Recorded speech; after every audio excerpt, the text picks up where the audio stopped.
prioritize local production by ensuring adequate supply of petrol and petroleum products for domestic consumption, reducing the nation's dependence on imports. Packed field on the first half. And on the flip side of the show, we would again examine World Bank's recommendation to Nigeria, advising federal governments to sustain economic reforms for 10 to 15 years to achieve long-term growth and development. Let's start with stories making headlines around the world of business. The Nigerian Activity Initiative says the solid mineral sector contributed 1.14 trillion naira to levels from 2007 to 2023. NATI disclosed this in Abuja while presenting the 2023 Solid Minerals Audit Report. The 16th Audit Circle, which provided a comprehensive overview of the sector's contributions from 2007 to 2023. The report, conducted by an indigenous firm, covered the solid minerals industry as economic contributions, revenue streams and exports, as well as provided recommendations for sector reforms. The report also shows a substantial increase in government receipts from 7.59 billion naira in 2007 to 341.27 billion naira in 2022, a 44-fold rise indicating solid sector growth. The report highlights top minerals producing states, which includes Ogun, Kogi, and Rivers State. Nigeria's money supply, which indicates a rise in liquidity and government spending, has grown by 62.8% year-on-year in September 2024 to 108.9 trillion naira amid central bank interventions. New data from the CBN shows that the country's money supply surged 108.9 trillion naira in September 2024 when compared to 66.9 trillion naira in the same month last year. The same vein, on a month-on-month basis, money supply rose by 1.6%. And that's about 107.19 trillion naira in August 2024. Currency outside banks rose 22.4%, over 3.281 trillion naira. That's outside the banking sector at the beginning of the year, as the currency in circulation rose to 4.3 trillion naira. Meanwhile, the Transmission Company of Nigeria has confirmed that bulk electricity supply has been restored to parts of the northern Nigeria after weeks of blackout. The company said it has successfully restored supply through its 330 kilovolt Ugaji Apir Transmission Line 1. TCN said electricity supply was restored to Lafia, Makurdi, Jos, Kaduna, Kano, Bauchi, and Gombe states following the completion of repairs on the vandalized section of the Ugaji Apir line. The restoration of the line at the Lafia 330 kV transmission line is now operational. The company appreciates patience and understanding from those affected as the engineers are working to restore the 330 kV transmission line too, while recognizing the importance of electricity in Nigerians' daily lives. The deregulation of Nigeria's oil and gas sector is a transformative policy shift. The government goals is to tackle inefficiencies, attract investment, and create a market-driven operation where fuel prices are determined by market forces. However, this reform has significant implications for Nigerians' economy, especially regarding fuel prices, public finances, and citizens' well-being. Lessons from Kenya, South Africa, shows how strategic price modulation can ease the transition and protect vulnerable populations from economic shocks. Nigeria, Africa's largest oil producer, has been long mired in the government's regulated fuel prices and costly subsidies. These subsidies, intended to make fuel affordable, are financially burdening the country. By 2022, Nigeria's petroleum subsidy costs had soared by 1,452%, climbing from 257 billion naira in 2006 to 4 trillion naira in that afterwards. Now, let's talk to the former chairman of the Society of Petroleum Engineers, Nigerian chapter. He is also the partner at the moment with Zera Consulting, Advisory and Consulting. Thank you so much. He joins me live here on the studio via Zoom. It's good to have you on the program. Good afternoon, Mr. Joseph Nwakwe. Good afternoon, Tolu. How are you today? I'm very well. But if I look at the price of fuel, maybe I'm not very well. Many Nigerians are not complaining about this. I want to ask you this way. Yes, Mr. Wakwe, Does it mean that we are fully deregulated and opened up this market at the moment with what we see and the present price of fuel?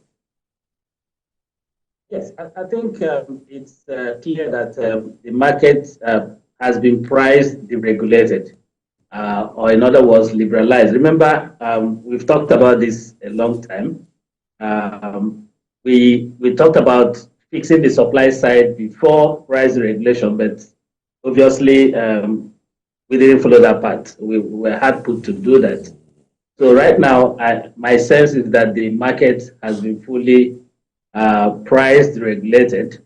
There are still elements of the market that need some work, but it's a work in progress. So I imagine that we are taking it bit by bit. So in terms of whether or not price has been deregulated, my take is that yes. That's why we see the changes that we're seeing today. So as it is at the moment, if that has happened, many were expecting that when Dangote refinery come on stream, I remember we talked about it, many talked about it, thinking that that was a silver bullet. But it seems like immediately that refinery came on board, we've now seen the reality and we are facing that this is the real price of PMS. What is the positive now from that facility that we'd expect that would have helped address some of these challenges? Well, I remember the last time we spoke, I told you that it's a great thing. The Dangote refinery coming into play is actually a great development for Nigeria and for the consumers. Not to the extent that it changes the price trajectory. Prices will be determined by supply and demand, but to the extent that it diversifies the supply side. I think I made that point very clear. So, and I said to you at the time that I didn't think it was going to make significant impact on what the retail price of petrol will be. And we are seeing that as well. So, because the drivers for that price are really the fact that it's being done, is being refined locally, the gains of that will be minimal. So, but it does a great thing for the market. It helps to diversify the supply side, and that's very good for competition and for the end users.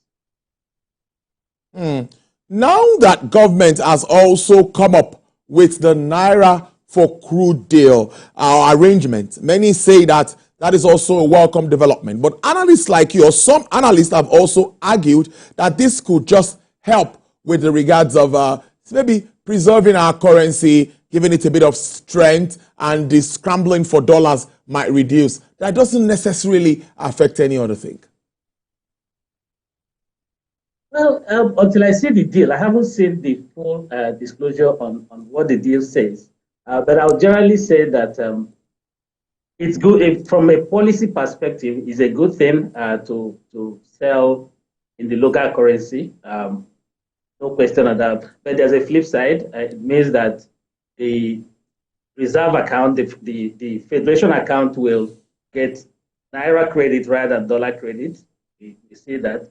But it helps, especially with moderating the volatility in the product prices. I think that's a very good thing, because if you didn't do that, then prices will have to change every time the Naira takes a hit. So that kind of helps insulate the market from that volatility. So, but to that extent, I think it's a good thing for the market. It helps with certainty of prices, and it helps, I imagine, the refiners, who are Dangote in this case, to have clarity as to how he will source his feedstock. So I think it's a very good development for the refiner and for the market. Not so much for the government, because they don't get the dollar that ordinarily would have flown into their account. But overall, I think it's good for the market. Very good for the market. And now let's stay with our deregulation process again. Many say that subsidy removal is just one of those steps. When are we likely to start to see, or are we saying that the marketers that used to operate in this market before now will not have anything to do again, because the issue of stopping imports is something that many have argued.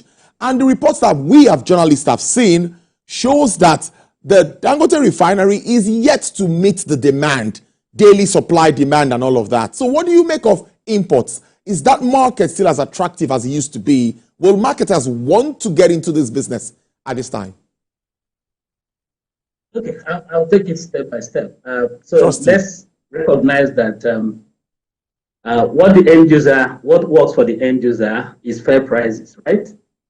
And the only real way, practical way to ensure fair prices is competition. So we need to have multiple sources of supply. And remember, I had said to you earlier on that in the regulation plan that we worked on a couple of years back, you needed to diversify supply before price deregulation. In this case, we have done price regulation before diversifying supply. So that's where we are right now.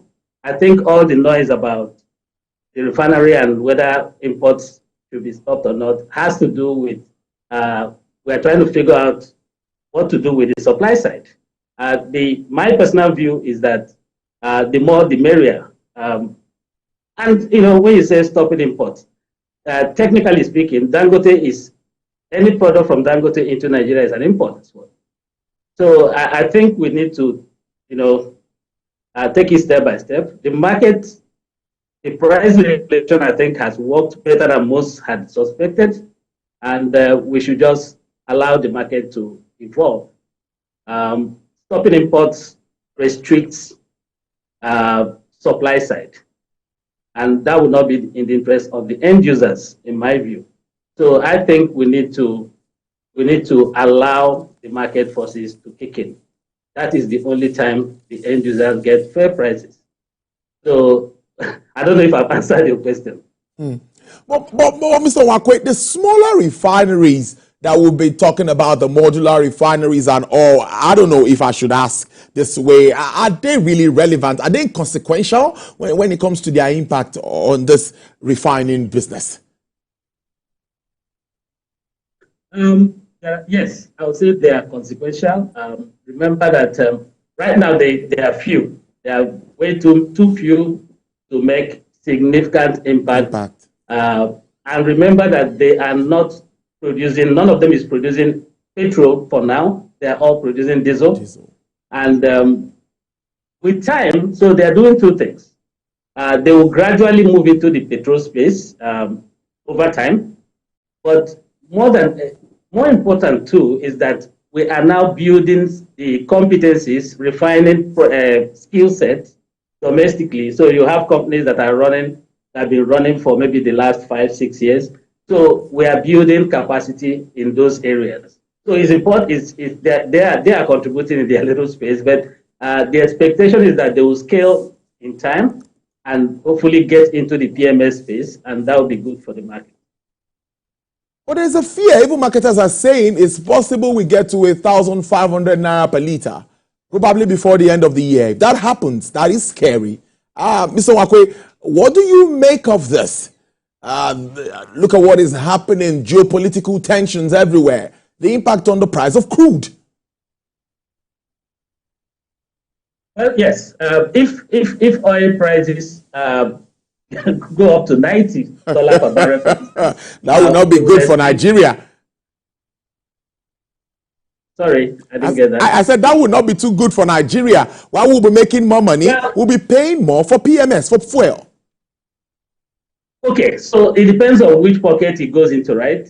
So if oil prices go up to $90, for instance, the government will earn more forex, but the end users, people like you and I, will buy petrol at much higher prices. Exactly. It's as simple as that. So I don't know if we should be praying for prices to come down to sub $60. Maybe that will help, but it is what it is. That's what you get when the things are determined by market forces. So does that bring to the fore the issue of improving production, ramping up production. We see the NUPRC, NMDPRA and NUPRC recently talking about 1 million barrels to what we are producing at the moment. So if we can increase volumes, will that also help us in one way or the other? Yes, it will. Certainly it will. If we can get back to 2 million barrels of oil per day, it will mean that if you take out what you owe the producers and what you've committed to Dangote, you still have a decent volume to sell to fund your activities as government. So you earn that in forex, and that's very good. So yes, we really must do everything to ramp up production. I think we've talked about it more than do something about it. We need to do that in short order. Prices are up today. They are good. We're just not taking advantage of it. I think it's sad. So whatever needs to be done to get us back to where we used to be. So it's not, we're talking about restoring. So we need to.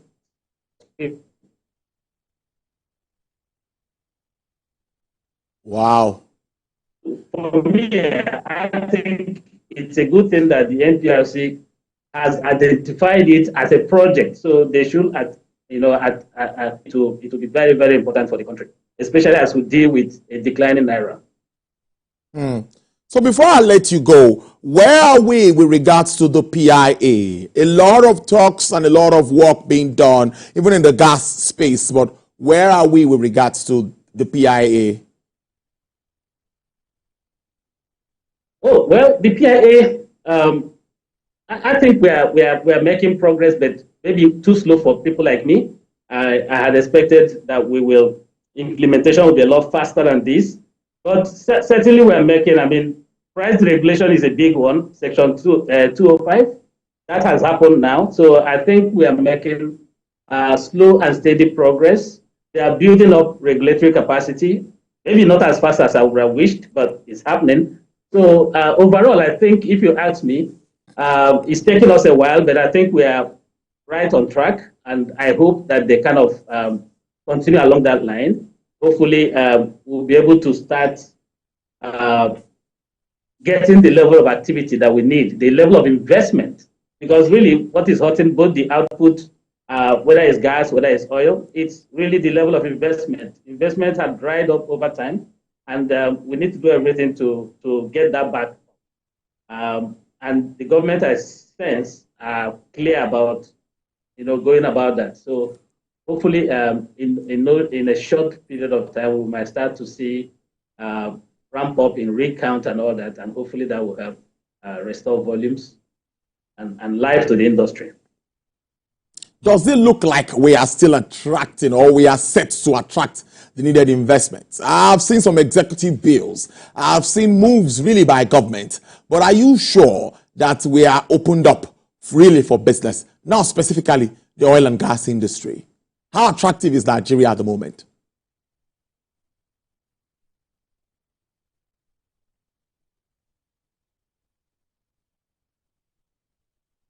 Mr. Joseph Nwakwe, are you still there? All right, there. Well, very interesting conversation. Very good question, Tolu. Okay. So we have to think about uncertainty, right? There was fiscal uncertainty that has been addressed. Go ahead, please.